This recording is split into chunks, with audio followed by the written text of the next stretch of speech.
رمضان آ رہا ہے گناہوں کی بخشش کے لیے، لیکن اس میں صرف بھوکے پیاسے رہنے کا نام روزہ نہیں، اس میں روزہ اس چیز کا نام ہے کہ انسان صرف اللہ سے اجر چاہے، اور جب اللہ سے اجر چاہے گا تو پھر یہ بھی نہیں کرے گا کہ آج تو روزہ بہت لگ رہا ہے، آج تو بہت پیاس لگ رہی ہے، آج تو بہت لمبا ہو گیا ہے، آج تو بہت ہی تھک گئی ہوں.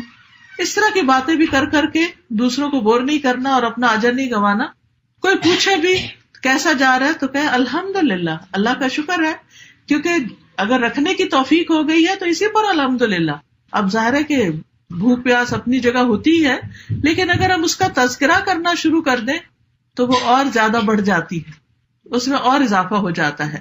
تقویٰ کے لیے سب سے پہلی چیز کیا ہوئی کہ ہر کام ہم نے اخلاص کے ساتھ کرنا ہے.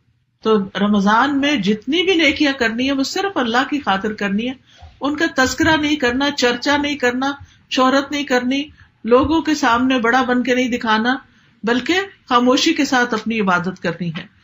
پھر اللہ کے رسول صلی اللہ علیہ وسلم کی سنتوں کو اپنانا. روزے میں آپ دیکھیے کہ نبی صلی اللہ علیہ وسلم کی سنت کیا تھی، آپ کا طریقہ کیا تھا، اس کے بارے میں جاننا ضروری ہے کہ آپ روزہ رکھنے کے بعد کس طرح، یعنی کہ کیا کیا کیا کرتے تھے. اب دیکھیے کہ ہم جب روزہ رکھتے ہیں تو ہم سوچتے ہیں اچھا ہم سو کے روزہ گزار لیں گے، ہم کوئی پروگرام دیکھتے رہیں گے، اسکرین پہ وقت گزار دیں گے. یہ صرف بھوک پیاس کاٹنا کا مقصد نہیں ہے. اصل مقصد یہ ہے کہ انسان اس بھوک پیاس کو برداشت کرتے ہوئے اچھے اچھے کاموں میں اور زیادہ آگے بڑھے، حتیٰ کہ دل میں کھٹک والی چیزوں کو بھی چھوڑ دے. یعنی روزے کی حالت میں جب آپ کو محسوس ہو کہ یہ کام کچھ سوٹ نہیں کرتا کہ روزے کے ساتھ میں سارا وقت ایسے شغل میں لگی رہوں. مثلاً اگر آپ اسکرین کھولیں گے تو کوئی ایسی چیز نہیں دیکھیں گے کہ جس کو دیکھنا حرام قرار دیا گیا ہے.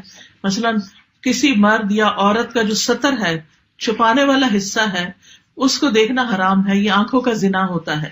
اب آپ دیکھیے بہت سارے لوگ جو ہیں ایسی خرابیوں میں مبتلا ہو جاتے ہیں، خاص طور پر جب سے ہاتھوں میں پام پہ آ گیا ہے سیل، اور پھر ہر وقت 3G 4G اور اب تو 5G بھی اویلیبل ہو گیا. تو اس میں کچھ ایک کلک کی دیر ہوتی ہے کہ آپ برے سے بری چیزیں بھی دیکھ سکتے ہیں اور اچھی سے اچھی چیزیں بھی سن سکتے ہیں. تو شیطان ہم میں سے ہر ایک کے ساتھ ہے. بعض اوقات ہم ایک چیز دیکھتے ہیں، اس کے بعد ہم یوٹیوب پہ ایک چیز دیکھی، اس کے ساتھ کوئی ایڈ دیکھا، اس کو کلک کر لیا، وہاں سے ایک اور خراب چیز دیکھی، وہاں سے کہاں سے کہاں پہنچ گئے. جی اپنے آپ پاپ اپ ہو جاتی ہیں، اور پھر آپ اس کے شیطان جال ڈالتا ہے نا، تو وہ جال میں پھنس جاتے ہیں آپ. اور پھر تو لیکن اللہ تعالیٰ نے ہمارا ایک ضمیر رکھا ہے، ہمارے اندر سے ایک آواز اٹھتی کہ یہ ٹھیک نہیں. تقویٰ اسی آواز کو سننے کا نام ہے، اسی فیلنگ کو محسوس کرنے کا نام ہے، یہ جو اندر سے اٹھتی ہے کہ یہ ٹھیک نہیں کر رہی، تو ٹائم ضائع ہو رہا ہے. بعض اوقات ہم کہتے نہیں ہم تو اچھی چیزیں دیکھ رہے ہیں. اچھا بھائی، رمضان جو ہے وہ اسکرین پہ بیٹھنے کا نام نہیں ہے. آپ اچھے کام کرنا چاہتے ہیں تو زیادہ سے زیادہ قرآن پڑھیے، قرآن کی تلاوت کیجیے، قرآن کو سمجھ کر پڑھیے، زیادہ سے زیادہ ذکر کیجیے. ہر روز روزہ دار کی دن میں دعائیں قبول ہوتی ہیں، زیادہ سے زیادہ دعائیں کیجیے. دعاؤں کی کتابیں آپ کے پاس ہونی چاہیے کہ اگر خود سے بہت دعا کرنا نہیں آتا، بعض لوگ ہوتے ہیں کہ ان کو سمجھ نہیں آتی کیا مانگے کیا نہیں مانگے، تو قرآنی دعائیں ہیں، مسنون دعائیں ہیں، ان کے اردو اور انگلش ترجمے ہیں. اگر عربی بھی نہیں پڑھنی آتی تو انگریزی میں یا اردو میں ان دعاؤں کو مانگے. تو رمضان کے دن عبادت کے دن ہے، ٹائم پاس کرنے کے دن نہیں ہے، روزہ گزارنے کے دن نہیں ہے.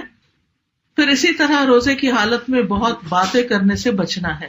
بہت زیادہ فون کال، سوشلائزنگ، ادھر ادھر جانا، دوستوں میں بیٹھ کے گپ شپ لگانا. بعض لوگ دن کو تو نہیں لیکن رات کو جاگنے کی عادت بنا لیتے ہیں کہ لمبے روزے ہیں، چلے رات ٹھنڈی ہے، خاص طور پر جن ملکوں میں گرمی بہت ہوتی ہے تو وہ پھر دن کو سوتے ہیں اور راتیں جاگتے ہیں. راتیں جو ہے رمضان کی وہ بھی بڑی اہم ہے. اس میں پھر عبادت کی بجائے بعض اوقات لوگ مل بیٹھ جاتے ہیں، کھانے پینے کا دور چل رہا ہوتا ہے، گپ شپ کا دور چل رہا ہوتا ہے. تو اس سے بھی پرہیز کرنا چاہیے. رمضان میں فوکس ہونا چاہیے عبادت کی طرف. تو نبی صلی اللہ علیہ وسلم نے کثرت کلام سے بھی منع کیا، فائدے کی بات کی جائے ورنہ خاموشی اختیار کی جائے، اور خاص طور پر لغو باتوں سے بچا جائے، یعنی جو بے معنی بے مقصد باتیں ہوتی ہیں. رسول اللہ صلی اللہ علیہ وسلم نے فرمایا، روزہ صرف کھانا پینا چھوڑنے کا نام نہیں، بلکہ روزہ تو لغو، ہر بے فائدہ اور بےہودہ کام اور جنسی خواہشات پر مبنی حرکات اور کلام سے بچنے کا نام ہے. لہٰذا اگر کوئی تمہیں گالی دے یا جہالت کی باتیں کرے تو اسے کہہ دو کہ میں تو روزے دار ہوں. یعنی لڑائی نہیں جواباً کرنی یا لڑنی، بلکہ کیا کہنا، میں تو روزے سے ہوں. تو دوسرے کو بھی یاد آ جائے گا اور اس طرح وہ بھی لڑنا جھگڑنا چھوڑ دے گا.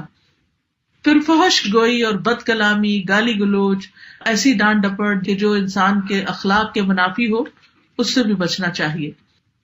رسول اللہ صلی اللہ علیہ وسلم نے فرمایا، جس نے بری باتیں اور جھوٹ نہ چھوڑا یعنی روزہ رکھ کے، تو اللہ تعالیٰ کو اس کا کھانا پینا چھوڑنے کی کوئی ضرورت نہیں.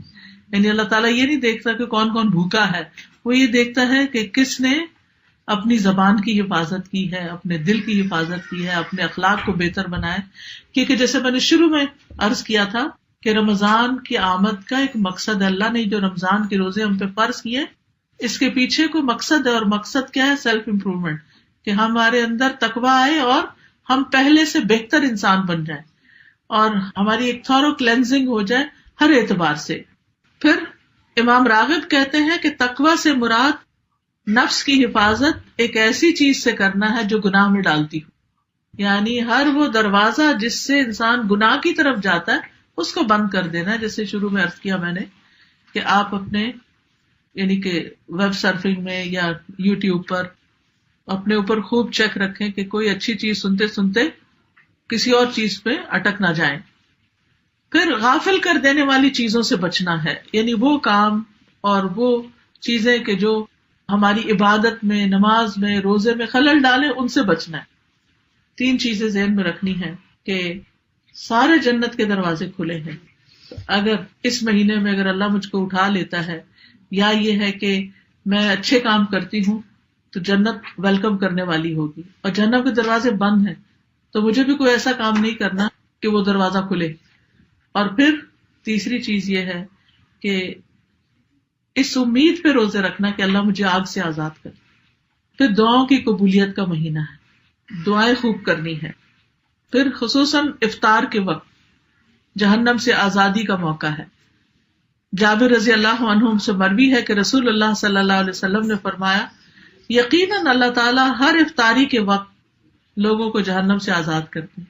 تو افطار سے پہلے ضرور دعا کیجیے کہ یا اللہ مجھے جہنم سے آزاد کر دینا، کیونکہ اصل کامیابی اسی کی ہے، وَمَنْ زُحْزِحَ عَنِ النَّارِ وَأُدْخِلَ الْجَنَّةَ فَقَدْ فَازَ. جو آگ سے بچا لیا گیا اور جنت میں داخل کر دیا گیا وہ دراصل کامیاب ہوا. ذکر اور تلاوت قرآن ہے. قرآن مجید میں اللہ تعالیٰ فرماتے ہیں وَاذْكُرُوا اللَّهَ كَثِيرًا لَعَلَّكُمْ تُفْلِحُونَ، اور اللہ کو کثرت سے یاد کرو تاکہ تم فلاح پاؤ، کامیاب ہو جاؤ.